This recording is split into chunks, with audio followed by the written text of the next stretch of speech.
За грамадзянскую пазіцыю святарам забараняюць служыць. У касцёлы ўрываецца АМАП.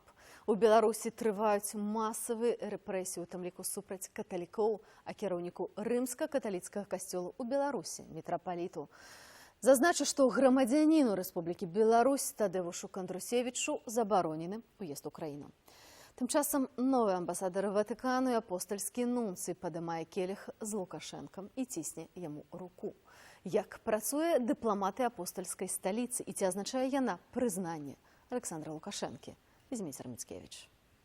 Усмешкі, пацісканне рук, узнятыя келіхі шампанскага. Лукашенко прымае даверчыя лісты ад амбасадараў Венесуэлы, Ірану, Паўночнай Карэі, Сірыі, Турцыі ды Японіі. Сярод гэтай кампаніі аказаўся і апостальскі нунцый Анте Йозіч, новы прадстаўнік Ватыкану ў Беларусі. Передайте папе Римскому мои самые добрые пожелания.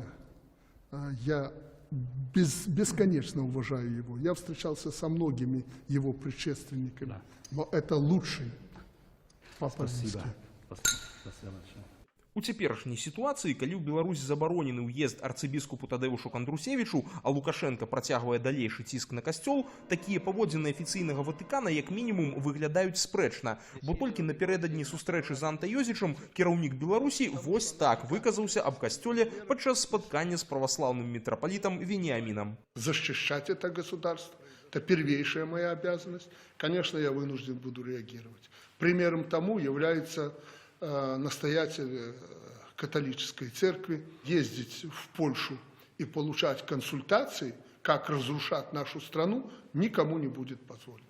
Агулам выглядае на тое, што Лукашенко пасля прызначэння новага кіраўніка беларускай праваслаўнай царквы вырашыў выкарыстоўваць гэтую структуру выключна ў палітычных мэтах. Аднак не ўсіх такі расклад задавальняе. Большасць людзей такіх свядомых, не тых, хто проста ходзіць свечку поставить, а таких свядомых людей, яны, у прынцыпе, больш спачуваюць пратэстам.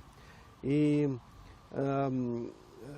тое, што зрабіў, як себе паводзіць Вениамин, гэта все накірована на тых людзей, якія проста вось такіх выпадковых людзей, якія прыходзяць у царкву, але за кошт якіх яна існуе. Яна яшчэ існуе за кошт таго, як добра да яе ставіцца ўлада. І вось на гэта все накірована.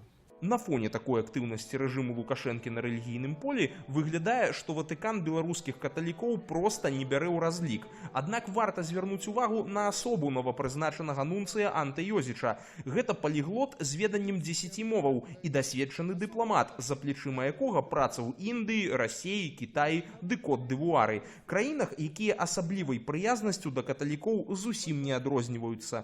Выглядае, што Йозіч свайго кшталту антыкрызісны менеджер, здольны працаваць у жорсткіх умовах. Каталіцкая супольнасць у Беларусі, гэта 1/1000 сусветнай каталіцкай супольнасці, што так у Беларусі шмат хто церпіць, але зноў жа нагадаю, што у глобальным маштабе 800 мільёнаў галадаючых, 80 мільёнаў бежанцаў, 250 мільёнаў хрысціян, якія пераследуюцца, і гэта таксама у значнай ступені трапляе ў фокус увагі Ватыкана, асабліва у часы пантыфіката Францыска, который уразлівы на такія праблемы. З другога боку, усмешлівыя фотаздымкі нунцыя з Лукашэнкам выклікалі абурэнне не толькі ў беларускіх вернікаў, але і сярод святароў.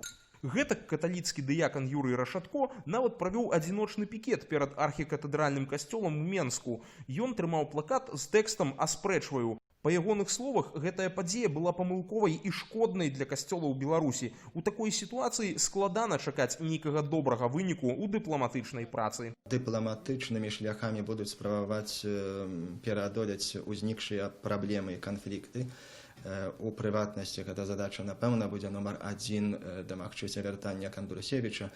Гэта будзе вельмі няпроста, таму што тут вельмі шмат чырвоных лініяў перакрочана і з боку рэжыма, і ў вачах рэжыма з боку мясцовай каталіцкай царквы, таму тут найбліжэйшымі месяцамі не выпадае чакаць вырашэння гэтай справы.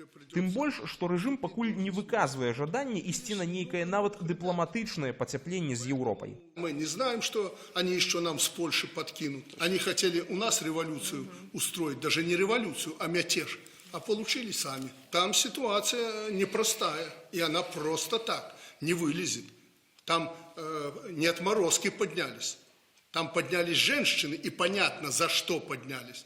Там поднялись крестьяне. Што праўда, гэтакая рыторыка не працуе ні ўнутры Беларусі, ні за яе межамі.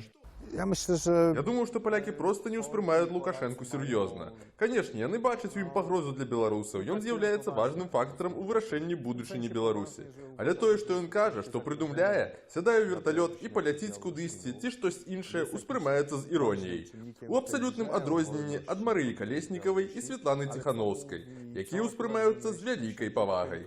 Тым часам адным з лозунгаў у часе пратэсту ў Польшчы, накіраваных супраць увядзення больш жорсткай антыабарцыйнай палітыкі, гучыць Менск-Варшава супольная справа. І пакуль менавіта гэтыя пратэсты з'яўляюцца галоўным пытаннем на палітычным парадку дня ў Польшчы. Такім чынам, калі гэты палітычны крызіс зацягнецца, ёсць верагоднасць, што ў суседзяў проста не будзе часу на прыняццё важных знешнепалітычных рашэнняў, у тым ліку і па падтрымцы Беларусі. To, co Polska może zrobić, Тое, што можа зрабіць Польшча, гэта абсалютна канкрэтныя рэчы.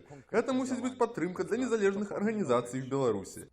Беларусам трэба дапамагаць на месцы, а не чакаць, пакуль яны эмігруюць. Неабходна дапамагаць беларускім незалежным медыям, фантастычным і прафесійным журналістам, якіх пераследуюць і арыштоўваюць.